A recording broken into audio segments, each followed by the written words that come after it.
వ్యవసాయ శాఖ మాక్షులు పెద్దలు శ్రీ తుమ్మల నాగేశ్వరరావు గారికి,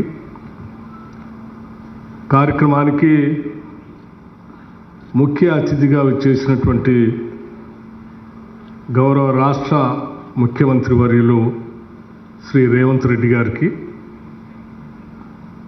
అలాగే గౌరవ రాష్ట్ర మంత్రివర్యులు ఉత్తమ్ కుమార్ రెడ్డి గారికి, గౌరవ రాష్ట్ర మంత్రివర్యులు శ్రీ దుద్దిళ్ల శ్రీధర్ బాబు గారికి, గౌరవ రాష్ట్ర మంత్రివర్యులు శ్రీ దామోదర్ రాజనరసింహ గారికి, గౌరవ రాష్ట్ర మంత్రివర్యులు శ్రీ జూపల్లి కృష్ణారావు గారికి, గౌరవ రాష్ట్ర మంత్రివర్యులు శ్రీ పొన్నం ప్రభాకర్ గారికి, గౌరవ రాష్ట్ర మంత్రివర్యులు శ్రీ పొంగిలేటి శ్రీనివాసరెడ్డి గారికి, గౌరవ రాష్ట్ర మంత్రివర్యులు శ్రీమతి సీతక్క గారికి, గౌరవ రాష్ట్ర మంత్రివర్యులు శ్రీమతి కొండా సురేఖ గారికి, గౌరవ రాష్ట్ర మంత్రివర్యులు శ్రీ వివేక్ వెంకటస్వామి గారికి, గౌరవ రాష్ట్ర మంత్రివర్యులు శ్రీ వాకిటి శ్రీహరి గారికి, గౌరవ రాష్ట్ర మంత్రివర్యులు శ్రీ లక్ష్మణ్ కుమార్ గారికి, గౌరవ planning board vice chairman Shri Chinnareddy గారికి, అట్లాగే గౌరవ పార్లమెంటు సభ్యులు డాక్టర్ మల్లు రవి గారికి, అనిల్ కుమార్ యాదవ్ గారికి, శ్యామల్ కిరణ్ రెడ్డి గారికి, నా తోటి సహచర శాసనసభ్యులకి, శాసన మండలి సభ్యులకి, గౌరవ రాష్ట్ర ప్రభుత్వ విప్ మహేందర్ రెడ్డి గారికి, ఇంకా వేదిక మీద ఉన్నటువంటి అగ్రికల్చర్ యూనివర్సిటీ వైస్ ఛాన్సలర్ గారికి, వివిధ ప్రాంతాల నుంచి ఇక్కడికి వచ్చేసినటువంటి రైతు సోదరులందరికీ, మిత్రులారా, మీ అందరికి కూడా ముందుగా నా హృదయపూర్వకమైనటువంటి నమస్కారాలు. ఈనాటి ఈ కార్యక్రమం బహుశా ప్రత్యేక రాష్ట్ర చరిత్రలో చిరస్థాయిగా నిలిచిపోయేటువంటి కార్యక్రమంగా చెప్పటానికి నాకు ఎటువంటి సందేహం లేదు. కారణం, ఇప్పుడే వ్యవసాయ శాఖ మంత్రి గారు చెప్పినట్టు ఈ ప్రభుత్వం పూర్తిగా రైతు పక్షపాతి ప్రభుత్వం. కాంగ్రెస్ అంటేనే వ్యవసాయం, కాంగ్రెస్ అంటేనే ఉచిత కరెంటు, కాంగ్రెస్ అంటేనే రుణమాఫీ, కాంగ్రెస్ అంటేనే మద్దతు ధర, కాంగ్రెస్ అంటేనే మద్దతు ధరతో పాటు ప్రోత్సహించడానికి కావలసిన విధంగా బోనస్ ధరలు కూడా. కాంగ్రెస్కి వ్యవసాయానికి విడదీయరాయినటువంటి సంబంధం ఉంది. ఈనాటి ప్రభుత్వం రాష్ట్ర ముఖ్యమంత్రి రేవంత్ రెడ్డి గారి నాయకత్వంలో ఈ ప్రభుత్వం ఏర్పడిన తర్వాత చాలా రకాలుగా ఆనాటి ప్రభుత్వం రకరకాల ప్రచారాలు కూడా చేసింది. కానీ నేను కొన్ని విషయాలు మీ అందరి దృష్టికి తీసుకొని రాదలుచుకున్నాం. కేవలం మేము అధికారంలోకి వచ్చిన నాటి నుంచి ఈనాటి వరకు ఎవరు ఊహించని విధంగా అనేక రకాలైనటువంటి ఆర్థిక పరమైనటువంటి ఇబ్బందులు ఉన్నప్పటికీ కూడా ఆనాటి ప్రభుత్వంలో ఉన్నటువంటి ఏ ఒక్క పథకాన్ని కూడా ఆపకుండా ఈ ప్రభుత్వం చాలా పెద్ద ఎత్తున రైతు సోదరుల కోసం అనేక కార్యక్రమాలు తీసుకొని ముందుకు పోతాం. దాంట్లో భాగంగా బహుశా దేశ చరిత్రలో ఎవరు కూడా, ఏ రాష్ట్రం కూడా వచ్చిన 3-4 నెలల్లో ఆ యొక్క రాష్ట్రం దాదాపు 21,000 కోట్ల రూపాయలు రుణమాఫీ చేసిన చరిత్ర ఈ భారతదేశ చరిత్రలో ఏ రాష్ట్రంలో కూడా లేదు. అది కేవలం ఈ రాష్ట్రంలో మాత్రమే జరిగింది. అట్లాగే అది చేస్తూ రైతు భరోసా తప్పనిసరిగా నాటి ప్రభుత్వం ఆ సీజన్లో వదిలేసి వెళ్ళింది. కానీ మనం మాత్రం రైతులకి అన్యాయం చేయకూడదని చెప్పి రాష్ట్ర ముఖ్యమంత్రి గారి మిగతా మంత్రిమండలి సభ్యులందరితో మాట్లాడి పెద్ద ఎత్తున రైతు భరోసా వేసే కార్యక్రమాన్ని కూడా చేపట్టారు. రైతు భరోసాకి ఇప్పటి వరకు 13,088 కోట్ల రూపాయలని ఖర్చు పెట్టడం జరిగింది, రుణమాఫీ 21,000 కోట్లు కాకుండా.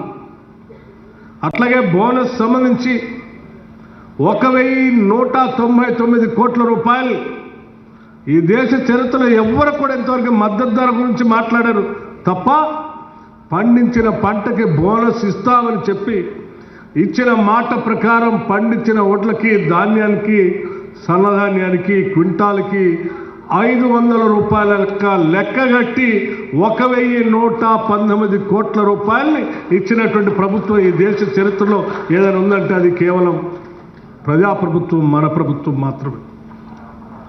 అట్లాగే ఇన్సూరెన్స్ సంబంధించి గత ప్రభుత్వాలు పూర్తిగా మర్చిపోయినటువంటి కార్యక్రమాన్ని ఈ ప్రభుత్వం బాధ్యతగా తీసుకొని దాదాపు 2,181 కోట్ల రూపాయలు ఇన్సూరెన్స్ కోసం రైతుల పక్షాన్ని రాష్ట్ర ప్రభుత్వం చెల్లించడం జరిగింది.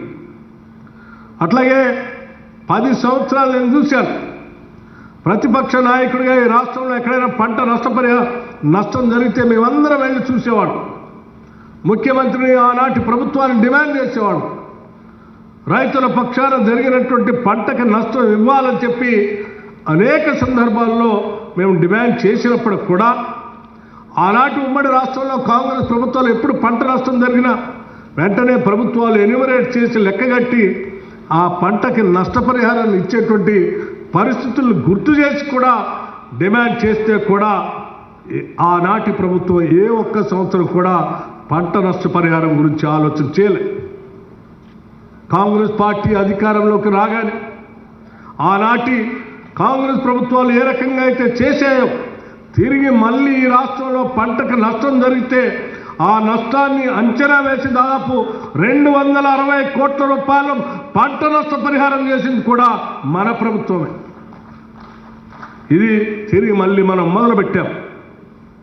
అట్లాగే రాష్ట్రంలో రైతాంగ సోదరుల కోసం దాదాపు 29 లక్షల పంప్ సెట్లకి పవర్ సబ్సిడీ పేరు మీద ఇప్పటికి 16,691 కోట్ల రూపాయల్ని ఆర్థిక శాఖ, కరెంటు శాఖకి నిధులు చెల్లించింది రైతుల తరఫున. అట్లాగే ఇరిగేషన్ సంబంధించి ఒక 11,000 కోట్ల రూపాయలు ఖర్చు చేశాం. మొత్తంగా మన పార్టీ, మన ప్రభుత్వం, ఈ ముఖ్యమంత్రి రేవంత్ రెడ్డి గారి నాయకత్వంలో వచ్చినటువంటి ఇందిరమ్మ ప్రభుత్వం ఈనాటి వరకు ఇప్పుడే మన తుమ్మల నాగేశ్వరరావు గారు చెప్పినట్టు ఈనాటి వరకు దాదాపు 70,000 కోట్ల రూపాయలు రైతుల కోసం ఖర్చు పెట్టాం. రాబోయే సంవత్సరాల్లో కూడా మొత్తం 5 సంవత్సరాల్లో రైతుల కోసం దాదాపు 3.5 లక్షల రూపాయలు ఖర్చు పెట్టే విధంగా ముందుకు పోతున్నామని చెప్పి మీ అందరికీ నేను సవినయంగా మనవి చేస్తా ఉన్నాను. 3.5 లక్షల కోట్లు, 3.5 లక్షల కోట్ల రూపాయల్ని ఖర్చు పెట్టబోతా ఉన్నాం. ఇది రైతుల కోసం ఈ ప్రభుత్వం తీసుకున్నటువంటి కార్యక్రమం. ఇంత పెద్ద ఎత్తున రైతుల కోసం కార్యక్రమాలు తీసుకొని పోతూ ఈరోజు మళ్ళీ ఒక చారిత్రాత్మకమైన నిర్ణయం తీసుకొని ఈరోజు అగ్రికల్చర్ యూనివర్సిటీలో రైతాంగ సోదరులందరినీ ఇక్కడ కూర్చోబెట్టి రాష్ట్ర వ్యాప్తంగా ఉన్నటువంటి లక్షలాది మంది రైతాంగ సోదరులకు ఇక్కడ నుంచి మాట్లాడుతూ ఒక చారిత్రాత్మకమైన నిర్ణయం తీసుకోబోతా ఉన్నాం. ఆ నిర్ణయం ఏంటంటే ఈ రాష్ట్రంలో ఉన్నటువంటి రైతాంగ సోదరులకు సంబంధించినటువంటి అన్ని వ్యవసాయ యోగ్యమైనటువంటి భూములన్నిటికీ 1,49,39,111 ఎకరాలకి పూర్తి స్థాయిలో రైతు భరోసా సంబంధించి వారి అకౌంట్లో డబ్బులు వేసేటువంటి కార్యక్రమాన్ని మీ అందరి సమక్షంలో ఈరోజు ముఖ్యమంత్రి గారు ఇక్కడ నుంచే కంప్యూటర్లో నొక్కి వారి అకౌంట్లందరికీ డబ్బులు వేసేటువంటి కార్యక్రమాన్ని ఈరోజు ఇక్కడ నుంచే చేస్తా ఉన్నాం. పూర్తి స్థాయిలో ఎకరం కాదు, 2 ఎకరాలు కాదు, 5 ఎకరాలు కాదు, ఈ రాష్ట్రంలో రైతులు పండించే ప్రతి ఎకరానికి, అది ఎన్ని ఎకరాలు ఉన్నా ఆ ఎకరాలన్నిటికీ కేవలం అది కూడా నెలలు తీసుకోవట్లేదు. మేము నెలల తరబడి కూడా తీసుకోదలుచుకోలేదు. రైతులకు ఇచ్చిన మాట ప్రకారం నిలబడాలనేటువంటి ఆలోచనతో ఎన్ని సమస్యలు ఉన్నప్పటికి కూడా ఇప్పుడే కేబినెట్ సమావేశం నిర్ణయం చేసుకొని, ఆ సమావేశంలో ముఖ్యమంత్రి గారు, మంత్రి మండలి సహచర సభ్యులందరూ కూడా నిర్ణయం తీసుకొని కేవలం 9 రోజుల్లో మాత్రమే, కేవలం 9 రోజుల్లో ఈ రాష్ట్రంలో ఉన్నటువంటి రైతులందరికీ అకౌంట్లో డబ్బులు వేయాలనేటువంటి ఒక నిర్ణయం తీసుకొని, ఒక చారిత్రాత్మకమైనటువంటి నిర్ణయం తీసుకొని, ధైర్యంతో కూడినటువంటి నిర్ణయంతో ఈరోజు మీ ముందుకు వచ్చాం. ఇక్కడ నుంచే ముఖ్యమంత్రి గారు మాట్లాడటం మరుక్షణం నుంచే వారు మాట్లాడి వారు ఇక్కడి నుంచే ఆ మీటను నొక్కుతారు. ఇక్కడి నుంచే మీటను నొక్కుతారు. ఇక్కడ మీటర్ నొక్కుతా ఉంటే అక్కడ రైతుల అకౌంట్లో టింగ్ టింగ్ టింగ్ అంటూ డబ్బులు పడేటువంటి కార్యక్రమాన్ని చేసేటువంటి కార్యక్రమాన్ని ఇక్కడ చేయడానికి వచ్చాం. మిత్రులారా, నేను మీ అందరికీ చెప్పేది ఒక్కటే, ఈ ప్రభుత్వం మన ప్రభుత్వం, ప్రజల ప్రభుత్వం. ఈ రాష్ట్రంలో అనేక సమస్యలు, ఇబ్బందులు, ఆర్థిక పరమైనటువంటి బాధలు ఉన్నప్పటికీ కూడా రూపాయి పోగేసి ప్రతి రూపాయిని ప్రజల కోసం ఖర్చు పెట్టాలనేటువంటి ఆలోచనతోనే ఈ రాష్ట్ర ప్రభుత్వం ముందుకు పోతాం. చేసే ప్రతి ఆలోచన పని కేవలం ఈ రాష్ట్రంలో ఉన్నటువంటి ప్రజల కోసం ఆలోచన చేస్తూ ఉన్నాం. ఇంకో విషయం కూడా చెప్పదలుచుకున్నాం మీకు.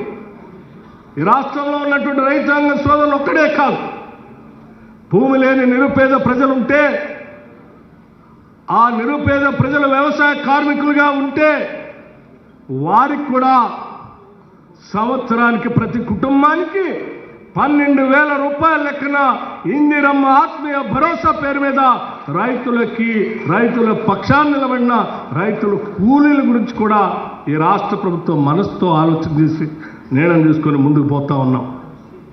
అందుకే ఆలోచన చే, ఇన్ని ఇబ్బందులున్నా ఈ రాష్ట్ర ప్రభుత్వం ఆలోచన చేసి పెద్ద ఎత్తున సాహసోపేతమైన నిర్ణయం తీసుకొని ప్రజల కోసం పనిచేసుకుంటూ ముందుకు పోతా ఉంది. ఈ రకంగా ముందుకు పోతా ఉంటే భవిష్యత్తులో మాకు పుట్టగదులు ఉండవనేటువంటి ఆలోచనతో 10 సంవత్సరాలు ఈ రాష్ట్రాన్ని అధోగతి పాలు చేసినటువంటి ఆనాటి ప్రభుత్వం బురద జల్లాలనేటువంటి ఒక దుర్మార్గమైనటువంటి కార్యక్రమాన్ని తీసుకొని ముందుకు పోతా ఉంది. దీన్ని గమనించాలని చెప్పి ఈ రాష్ట్రంలో ఉన్నటువంటి రైతాంగ సోదరులందరికీ కూడా నేను విజ్ఞప్తి చేస్తా ఉన్నాను. సోదరులారా, రైతులారా, ఆలోచన చేయి.